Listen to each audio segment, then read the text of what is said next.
Merhabalar, kanalıma hoş geldiniz sevgili dostlar. Bahara uygun çıtır çıtır böyle kropumsu bir hırka yapalım istedim. Hani crop'tan bir tık uzun ama çok da kalça altına inmeyen bir hırka. Tabii ki motif sayılarını azaltıp ya da çoğaltarak istediğimiz boyutlarda hazırlamamız da mümkün olacak bu hırkayı. Öncelikle motifim yine her zamanki gibi gorgeous motifi, fakat o kadar farklı kullanarak renkleri çok güzel bir efekt elde ettiğimi düşünüyorum. Çok hoşuma gitti. Birazdan bir miktarını birleştirdim. O halini de göstereceğim sizlere. Her bir motifimi bu renklerde hazırladım. 36 tane böyle motif hazırladım. Her birisi bakın aynı. Splashları, yarn harçasının splashlarını kullandım. Hangilerini kullandım onu da göstereceğim şimdi. 949'unu en ortası için kullandım. 949. Daha sonra bir sırası için 946'yı kullandım. Bakınız, bir sırası için onun üstüne yarn art cinsin 11'ini kullandım. En üst sırasında da yine yarn art cinsin 52'sini kullandım. Motifleri bu sıralamayla 5 sıra olarak tamamladım. Bir adet motifim 5 sırada gelen ölçüsünü şimdi size vereceğim. Motifim 5 sırasıyla birlikte şöyle söyleyeyim size, 12 santim olarak düştü. 36 tane bu motiften biriktiriyorum. 36 adet. Bu motiflerin 16 tanesini arka için kullanacağım. Hemen size göstereceğim şimdi. Böyle arka için birleştiriyorum. Ve bu görmüş olduğunuz 86'sını da biraz evvel şuraya ayırmıştım. Zemin rengi olarak kullanıyorum. Birleştirme rengi olarak kullanıyorum. Bunu da belirtmek isterim. Birleştirirken de ip koparmadan birleştirme tekniğini kullanıyorum. 3 milim tığ ile örüyorum. Sizler de arka kısmını 4x4 16 olacak şekilde oluşturun. Bunun altına bu motifin yapımını da bırakacağım. Birleştirme tekniğini de bırakacağım. Hiç anlatmadımsa herhalde 50 kere motifi göstermiş, yapımını da anlatmışımdır. Tekrar video uzamasın diye bu hemen bir hırka yapımına fikir videosudur aslında. Bunun altına linkleri bırakacağım. Siz dilediğiniz motifleri de kullanabilirsiniz. İlerlerken kaç bedene en uygun olduğunu söyleyeceğim ama niyetim 36'dan böyle 40 bedene kadar çok rahatlıkla olacak şekilde hırkayı tamamlamak. Dediğim gibi 4x4 16 arkayı, önleri de 5x2 10, 5x2 10 diğer taraf, yani 20 adet olmak üzere oluşturacağım. Kolları motifsiz yapacağız, zaten anlamışsınızdır motif sayımdan. Öyleyse motif parçalarını birleştirip geliyorum. Arka parçayı 4x4 16 olarak birleştirdim. Bunu böylece birleştirdikten sonra artık diğer ön kapakları sağ ve sol olmak üzere yerine yerleştireceğim için bu parçamın tersini çeviriyorum. 10+10'da iki parça böylecene örmüştüm. Şimdi bunlardan birisi benim hemen ön sağ parçam. Çünkü neden? Ön sağ parçayı beni artık çok sık takip eden arkadaşlarım biliyor. Hırka kapaklarını nasıl yerleştiriyoruz, yerine birleştiriyoruz. Sağ kapağı hop üstten geliyorum. 1, 2, 3, 4, 5 diye alta doğru. Tekrardan 1, 2, 3, 4, 5 diye geliyorum. Ve buradan bunu kol evine kadar birleştiriyorum yandan. Benim gibi sağ elini kullananlar benim yaptığımın aynısını yapıyor. Sol elini kullananlar benim sağ tarafta yaptığımı ise sol tarafta yapması gerekiyor. Tam tersini yapacaklar yani. Şimdi burada ise motifleri birleştirirken daha farklı birleşiyorum. Yukarıdan birleşeceğim çünkü. Bunu yerleştiriyorum. Üstüne bunu geliyorum. Hop böyle, sonra bunu diyerekten bunu da böylece gidip bunu da üstten yerine yerleştirip hop kol evine buraya oturtuyorum. 1, 2, 3 motifi de buradan birleştirip kol evini oluşturmuş oluyorum. Yani o zaman ne yapacağım şimdi? Bunu buradan geleceğim. 1, 2, 3 kol altına kadar birleştireceğim. Bu birleştirme tekniklerini falan hiç burada göstermiyorum. Bunlar hırka yapım fikirleridir. Birleştirme teknikleri için bu altı bıraktığım linklerden faydalanabilirsiniz. 1, 2, 3 motifi birleşerek geldim. Yan tarafı birleştirmiş oldum. Şimdi kol evini oluşturmak için 3 motife ihtiyacım vardı. Bu motifin biri arkada, biri önde, biri de omuzdan gelecek. Bu böyle buraya birleşirken tabii ki kol evini de oluşturmuş olacak. Yani şimdi ben ne yapacağım? Buraya kadar şu kısmı birleşmeden örüp buraya gelince de bu üst, şöyle göstereyim, üst iki kenarı birleştireceğim. Bu ikisinin yan kenarı birleşmeyecek. Üst iki kenar birleşince de otomatik olarak kol evim oluşmuş olacak. Önüme koyduğumda sağ tarafı yerine yerleştirdim. Bakınız böylelikle kol evini oluşturdum. Şimdi diğer parçayı hemen göstermek istiyorum size. O da bu. Biliyorsunuz alttan başlamıştım ikili ikili üste çıkmaya. Şimdi bunu da buraya ilk olarak birleştireceğim. Daha sonra bunun bu kenarı ve bunun bu kenarını örmeyeceğim. Yani birleştirmeden öreceğim burasını. Sonra buradan birleştirip kol evini oluşturup alttaki 3 motifi birbiriyle ekleyeceğim.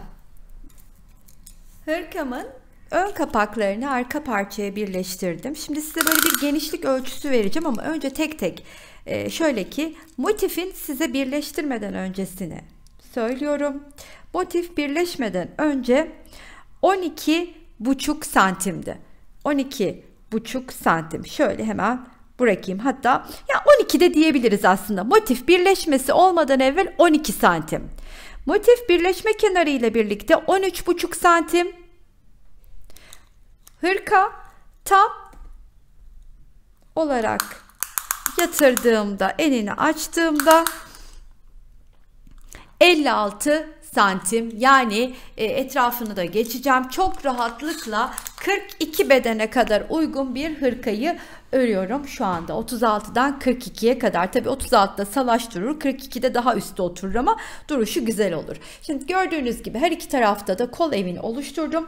Buraya kadar geldim, birleştim, ipi koparmadım. Çünkü artık burada hırkanın etrafını dönmeye başlayacağım. İstediğiniz kadar 1-2 tur. Ya bu tarz arkası 4 motifli hırkalarda böyle 4-3 sıradan fazlası biraz kötü durabiliyor. Ortada bir motif varsa etrafı geniş geçmek daha güzel oluyor. Ben en fazla 2 sırayı tercih ediyorum.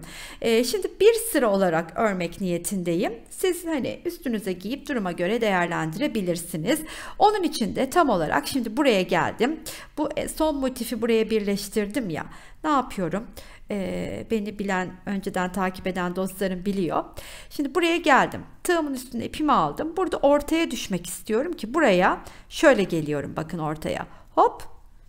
Geldim, ortadayım ve buraya ilk üçlümü öreceğim. Yalancı trabzanla başlıyorum. Yanına 2 tane örüyorum.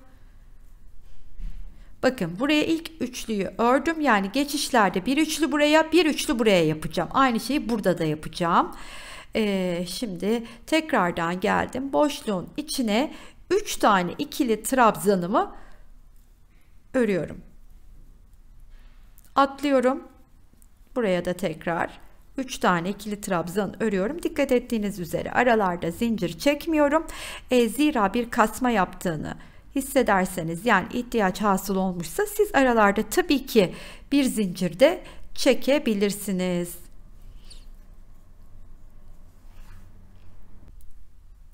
Şu iki motifin ortasına nasıl geçtiğimizi birlikte görelim. İlk köşenin üçlüsüne 3 tane ikili trabzanımı örüyorum. Şöyle. Sonra diğer köşeye geçiyorum. Onun da içine 3 tane ikili trabzanımı örüyorum. Atlıyorum buradaki üçlüye. Köşeye kadar aynı şekilde devam edeyim. Köşe geçişimizi de birlikte yapalım. Tam olarak köşedeyiz. Önce yine bir tane üçlü grubumu yapıyorum ikili trabzanlarla. 1, 2, 3 zincir çektim. Dönüşte.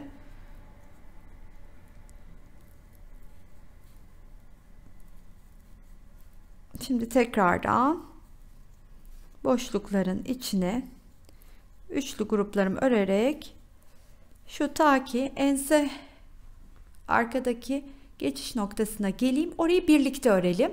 Orayı da gösterdikten sonra hırkanın bütününü aynı şekilde devam edeceğiz. Ensede toparlayacağım yere geldim. Şimdi şurada görmüş olduğunuz boşluklara batacağım. Ama hangileri?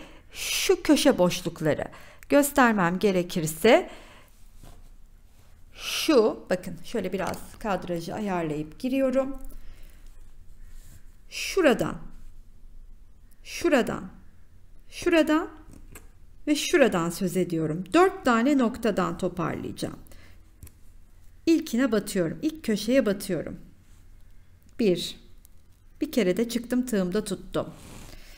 Sonra buradaki köşeye geliyorum. 2. Daha sonra bu köşeye geliyorum. 3. En sonda bu köşeye geliyorum. 4. Dördünü bir toplayıp ilmeklerin, tabi tığımda 5 tane ilmek var bu arada. 4 trabzanı topladım. Burada bir de zincir çekip buradaki boşluğa, yani hırkamın etrafını örmeye bu şekilde devam ediyorum. Ben şimdi hırkamın etrafını tamamlayayım. Bu şekilde örerek, bakınız şöyle göstereyim de. Hırkamın etrafını tamamlayayım. Patını yani. Daha sonra kollardan birini de öreyim. Diğer kolu da beraberce öreriz.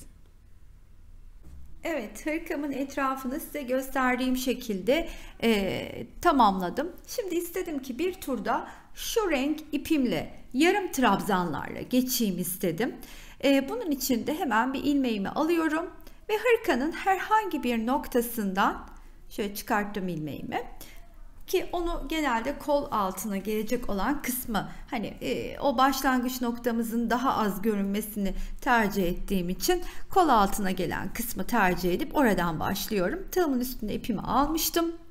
Boşluğa batıp ilmeğimi çıkartıp şunu da, şu arkadaki ipi şuradan yandan öne aldım. Hepsini bir topluyorum. Üçünün içinden de geçiriyorum yani. Sonra tekrar tığımın üstüne ipimi alıyorum. Sıradakinin üstüne batıp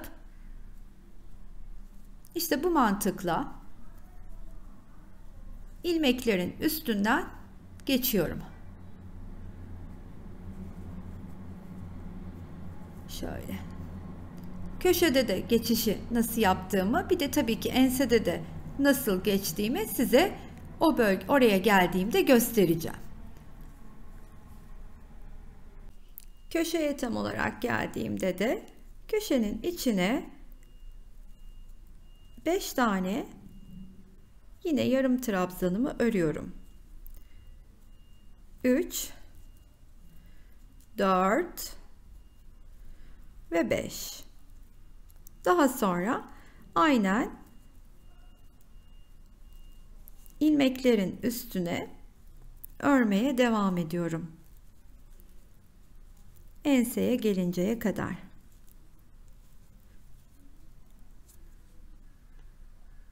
Burada tam olarak enseye geldiğimde şu üçlünün üstünü de ördükten sonra bakın şimdi 3 tane yere batacağım. Şu boşluğa, şu hepsini bir ördüğümün tepesine, bir de bu boşluğa. Ama nasıl topluyorum? Hemen gösteriyorum şimdi size. Tığımın üstüne ipimi aldım. Bu boşluğa battım. Aradan ilmek aldım, tuttum. Tığımın üstüne ipimi aldım. Bu tepeye battım. Aradan ilmek çıkarttım, tuttum. Tığımın üstüne ilmek aldım. Bu boşluğa battım. Aradan ilmek çıkarttım. Ve burada artık bütün ilmekleri bir toplayıp bir de zincir çekiyorum. Ve sırasıyla trabzanlarımın tepesine batarak yine yarım trabzanlarımı örmeye devam ediyorum bütün hırka boyunca. Sonrasında da zaten bu sırayı da tamamladıktan sonra kolu yerleştireceğim. Diğer kolu da o kol üzerinde göstererek beraberce nasıl yol alarak öreceğimizi anlatmaya çalışacağım. Hırkanın etrafını tamamladım. Bir sırada aynı size gösterdiğim gibi yarım trabzanla geçtikten sonra diğer bir kolu yerine yerleştirdim. Şu şekilde örerek göstereyim size de. Şimdi beraberce öbür kolu oturturken bunu birlikte örmüş olacağız. Nasıl oturttuğumu, kol evinden nasıl başladığımı ilk olarak size göstereceğim. Sonra siz kol boyunuza kadar dilediğiniz uzunlukta örebilirsiniz. Ben 33 tane trabzan sırasıyla tamamladım. Şimdi başlayalım. Örmeye başlayacağım kol evini önüme alıyorum. Şimdi bu taraftan örmeye başlayacağım için şöylecene önüme aldım. İlk olarak başlayacağım yer, şöyle söyleyeyim size, nereden başlayacağımızın hiçbir önemi yok.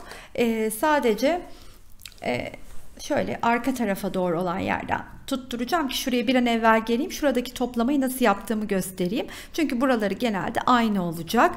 İlk olarak hemen şöyle şuradan tutturup başlıyorum.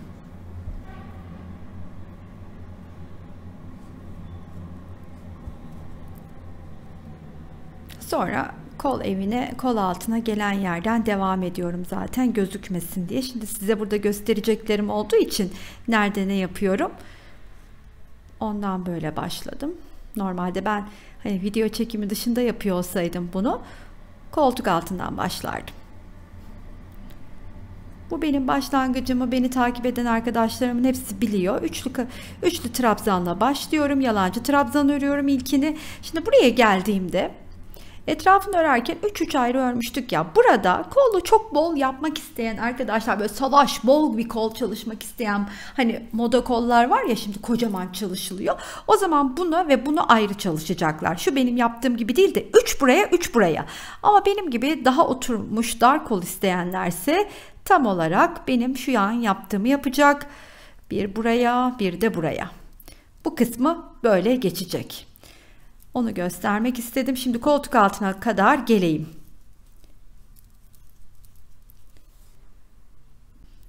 Koltuk altının olduğu yere geldim. Şimdi burada yine büyük çalışmak isteyen arkadaşlarım buraya bir 3, buraya bir 3, hatta daha da arttırmak isteyenler şu aradan da bir 3 çalışabilirler. Şurada bir 3 tane arttırma yaparak kolu bollaştırabilirler. Ben yine oturtmak istediğim için bir buraya çalışıyorum. Yani ilk boşluğa bir trabzan, şu ortaya bir yere batıyorum, hemen ortalarda bir yere ayarlayıp batıyorum, bir trabzan oraya, bir tane de şunun köşesine yapıyorum. Buradaki üçlüyü böyle geçiyorum.